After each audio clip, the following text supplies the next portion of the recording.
क्योंकि वो पटारी तो कुछ कर नहीं रहा है, क्योंकि हमें उस पर भी शक है। उसने कुछ नहीं किया, उस दिन से तो कुछ न कुछ तो पता चलता है कि लड़की कहाँ है, क्या है। मेरी लड़की खतरे में है। जो भी है, मैं ये चाहती हूँ कि मेरी लड़की मतलब जहाँ भी हो मुझे सुरक्षित मिलनी चाहिए।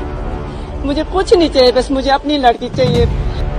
अंकिता 18 सितंबर से लापता थी और 22 सितंबर को उसका शव नहर में मिला। मामले पर पुलिस ने 3 लोगों को गिरफ्तार किया है।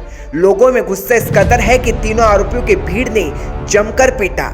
पुलिस की माने तो अंकिता पर गलत काम करने का दबाव था। तो जब इनसे सख्ती से हमने पूछताछ करी तो 1 बाय 1 इनको हमने घटना स्थल पे लेकर के अब यहाँ पर क्या ऐसे क्या ये सब क्या ये सारी चीजें की, तो इन्होंने खुद इस बात को माना कि हमने रात को वहाँ पर किसी चीज को लेकर हमारा झगड़ा हुआ, झगड़े में हाथापाई हुई और हाथापाई के दौरान ही वो बच्चे को इन्होंने नीचे नदी में गिरा दिया। क्योंकि अब एक तो ये घटना थी, दूसरा पिछले 4 दिनों से लगातार पूरे सिस्टम को गुमराह कर रहे थे। पौड़ी गढ़वाल जिले के यमकेश्वर विधानसभा इलाके के एक प्राइवेट रिसोर्ट में अंकिता रिसेप्शनिस्ट का काम करती थी। 19 साल की अंकिता 18 सितंबर को अचानक गायब हो गई और उसके बाद पुलिस और एसडीआरएफ की टीम ने पावर हाउस के पास शक्ति नहर में तलाशी अभियान के दौरान अंकिता का शव बरामद किया।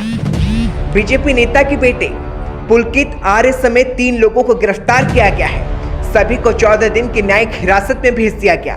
पुलकित आर्य ही इस रिसोर्ट का संचालक था जहां अंकिता काम करती थी।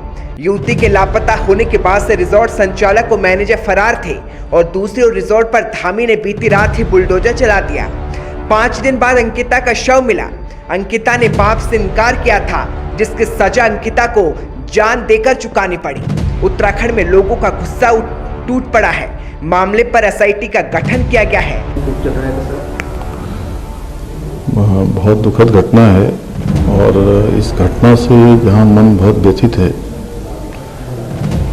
अंकिता बेटी का पार्थिव शरीर खोज लिया गया है, मिल गया है और सभी दोषियों के खिलाफ सख्त से सख्त कार्रवाई हो, इसको लेकर हमने डीआईजी पी रेणुका देवी के नेतृत्व में एक एसआईटी का गठन किया है, जो पूरे मामले की तह तक जाएगी, उसकी जांच करेगी और अपराधियों को सजा दिलाने का काम करेगी।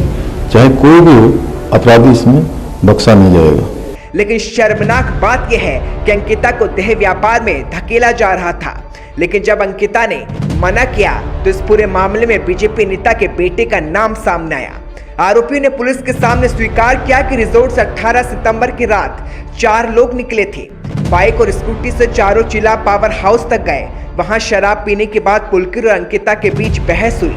पुलकित रिसोर्ट के बारे में अंकिता पर बदनाम किए जाने का आरोप लगा रहा था और इसी पर दोनों के बीच झड़प हुई। अंकिता को उन्होंने नहर में धक्का दे दिया। पुलिस के सामने इन आरोपियों ने माना है कि हमें गुस्सा था, नशे में हमें ये सूझा ही नहीं कि हम क्या कर रहे हैं। अंकिता हमारे साथ हाथापाई कर रही थी, इसमें हमने धक्का दिया तो वह नहर में गिर गई। पानी से निकालने के लिए वह चिल्लाती रही और वे लोग वहां से भाग खड़े हुए। रिसोर्ट में कर्मचारियों ने अंकिता भंडारी को आखिरी बार रिसोर्ट मालिक पुलकित आर्य, मैनेजर सौरभ भास्कर और अंकित और पुलकित गुप्ता के साथ रात 8 बजे ऋषिकेश से निकलते देखा गया था। लेकिन उसके बाद से अंकिता की गुत्थी उलझी थी और अचानक जब मामले का खुलासा हुआ तो सबसे चौंकाने वाला खुलासा था, क्योंकि देवभूमि में देह व्यापार का पाप चल रहा था और इसे रिसोर्ट में अंकिता पर भी यही दबाव बनाया जा रहा था। लेकिन मामले पर नाम बीजेपी नेता के बेटे पुलकित आर्य का आया है, जिसे आखिरकार गिरफ्तार कर लिया गया है। लेकिन सवाल यह है कि आखिर अंकिता भंडारी को न्याय कैसे मिलेगा। सवाल यह है कि आखिर देवभूमि में इतना बड़ा पाप चलता रहा और मामले पर नेता के बेटे का हाथ सामने आया है।